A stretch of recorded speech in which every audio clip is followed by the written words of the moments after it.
Papalitan na natin yung gulong ni Blink. Pudpud na oh. Grabe.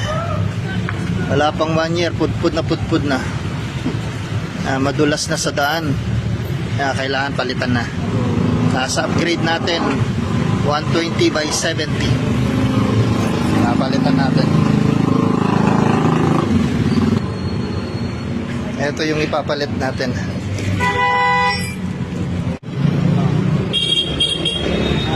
Walang sabit na. Eksakto lang talaga yung 120/70.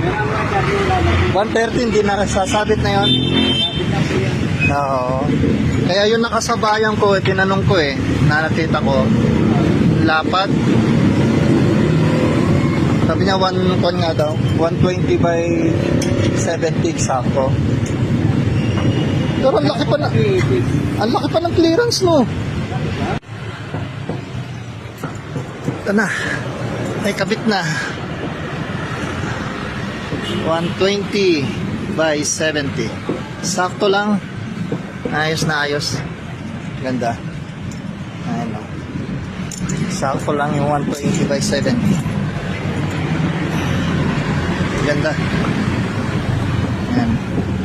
Titignan natin kung ano yung performance itong gulong.